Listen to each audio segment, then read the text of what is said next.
독일 주 일본 공식 대사관이 게시한 한스 게시글에 수많은 일본 사람들이 발칵 뒤집혔습니다.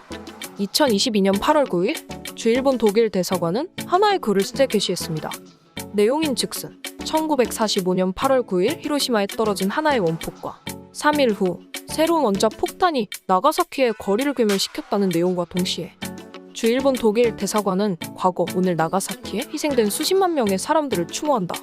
피폭자분들은 원폭투하는 인간이 초래한 재앙에 의한 공포와 건강 피해에 지금도 고통받고 있다. 라는 글을 올려 수많은 일본 국민들의 공감을 받았습니다. 독일 대사관의 SNS 글을 접한 일본인들은 독일이 일본의 아픈 과거를 기억해줘서 감사하다. 일본과 독일은 우방국으로 평생 하나를 위해 달릴 준비가 되어 있다 등 원폭 피해자들의 희생을 기리는 듯한 독일 대사관에게 호의적인 댓글을 달았습니다. 하지만 얼마 지나지 않아 독일 대사관이 추가로 게시한 글을 접한 일본 네티즌들은 경악을 감추지 못했습니다. 심지어 몇 명 일본인들은 방금 전 훈훈한 상황과는 대조되는 분위기로 독일은 진정한 역사를 알고 있어야 합니다. 더 역사를 공부하십시오. 전범국 독일과 일본을 같은 취급하지 말아주세요. 라는 독일 대사관의 적대적인 댓글이 지금까지도 이어지고 있는데요.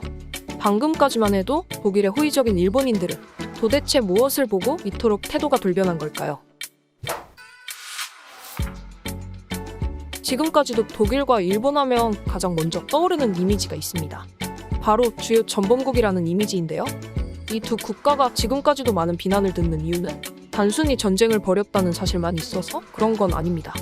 바로 전쟁 중에서도 스스럼 없이 전쟁과 관련 없는 민간인들을 그저 재미삼아 죽이며 더 나아가 무장도 하지 않은 많은 민간인들을 전쟁 일선에서 고기방패로 내세우며 총알바지 역할을 시켰다는 사실입니다. 그 결과 독일은 홀로코스트, 일본은 난징 대학살과 조선인 위안부, 조선인 강제 노역 등 굵직하고 추악한 사건을 남겼습니다. 단순 침략이라는 명분도 없는 전쟁에 죄 없는 민간인까지 그저 유이거리로 희생시킨 역사적 사건이 있기에 독일과 일본은 지금까지도 현대사회에 많은 비난을 받고 있습니다. 하지만 모두가 아시다시피 전쟁은 연합국의 승리, 즉 전범국들의 패배로 돌아가게 되고 이후부터 독일과 일본의 전쟁 이후 제스처는 지금의 두 나라의 이미지를 극명하게 갈리는 계기로 작용시키게 됩니다. 먼저 과거사 청산 모범국이라고 칭하는 독일을 보면 지금까지도 전범 재판이 끊이질 않고 있습니다. 최근까지도 독일은 95세가 넘는 전 나치 경비원에게 살인 책임을 묻는가 하면 빌리 볼란테 전 서독 총리가 2차 세계대전 가해국으로 무릎 꿇고 사죄를 하고 독일인들이 가장 사랑한 메르켈 전 독일 총리는 공식 석상에서 독일인들은 홀로코스트의 가해자였고 공모자였으며 학살을 못 본 척한 은밀한 동조자였습니다. 라며 발언했고 요하임 가우크 전 독일 대통령은 폐해 국가의 한 마을에 방문해 이 마을에서 자행된 범죄는 독일이 저지른 것입니다. 그래서 아직까지도 독일인들은 이곳에 오기가 힘듭니다. 등과 같이 지금까지도 꾸준히 정치권으로부터 사죄를 하고 있습니다. 또한 독일은 단순 사과에만 그치지 않았습니다. 베를린 장벽 사이에 있던 무인지대 홀로코스트 기념비가 들어서며 독일인들은 베를린 전체가 추모 공간이라 해도 과언이 아니라는 말까지 나옵니다.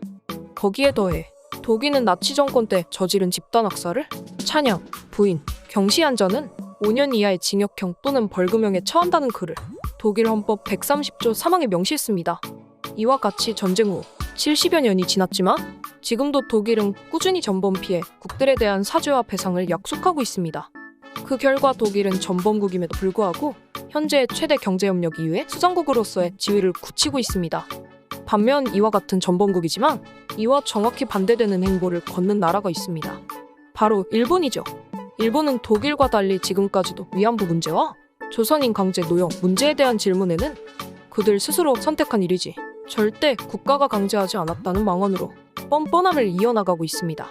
또한 그들은 사죄했을 돈을 모조리 유네스코 등 국제적 기구 지금으로 사용하여 전쟁 피해국의 목소리를 묵살시키고 있습니다. 가장 대표적으로는 한국 정부가 위안부 피해자의 기록물을 유네스코 세계기록문화에 등재시키기 위해 노력했을 당시에도 일본은 막강한 로비를 통해 결국 해당 기록문화 등재를 보류시키는가 하면 현재에도 전 세계에 분포되어가는 소녀상 철거에도 막대한 로비를 쏟고 있는 것인데요. 거기에 그치지 않고 그들의 로비는 기구가 아닌 영향력 있는 개인에게까지 쏟고 있습니다. 일본 위안부는 자발적 매춘이었다 라는 발언으로 대한민국에서 분노를 불러일으킨 하버드 램지의 교수는 다들 너무나 잘 알죠? 후에 알고 보니 해당 교수는 평소 일본학자들과 교류가 잦았고 어릴 때부터 일본에 거주한 친일본 미국인이며 일본의 거액 로비를 받은 사실이 탄로나 하버드대에서 불명예 퇴직을 당했습니다. 그와 동시에 일본은 교육 자체도 자신들은 전범국이 아닌 원폭 피해국이라는 입장을 경고히 하여 지금 일본의 젊은 세대는 자신들이 전범국이라는 사실조차 알고 있지 못하고 있습니다. 이렇듯 전쟁이 끝난 이후에도 전범국으로서 사죄와 배상 책임을 지지 않는 지금, 전쟁이 끝난 뒤 70년이 지난 현대에도 아무리 기술력과 경제력이 우수하더라도 현재 한국과 중국 동남아 국가들로 하여금 자신들이 아시아의 패권을 잡는 것에 발목을 잡히고 있습니다. 영상 초반 소개해드린 주 일본 독일 대사관이 게시한 SNS 글은 사실 전쟁 후 제대로 된 사죄를 하지 않는 아나무인 한 일본인들에 대한 독일의 경고였습니다. 처음 일본을 원폭 피해국이라는 사실로 일본 국민에게 많은 관심과 지지를 받은 글 다음에 독일 대사관이 뒤이어 올린 글은 히로시마와 나가사키는 핵전쟁의 광기를 말해주는 상징적 존재입니다. 발단은 독일과 일본의 민족주의와 군국주의에 의해 시작된 전쟁이었습니다. 오늘을 맞아 나가사키 원폭은 핵무기 없는 세상을 위한 노력이 왜 그렇게 중요한지를 우리에게 사기시켜주는 날이기도 합니다.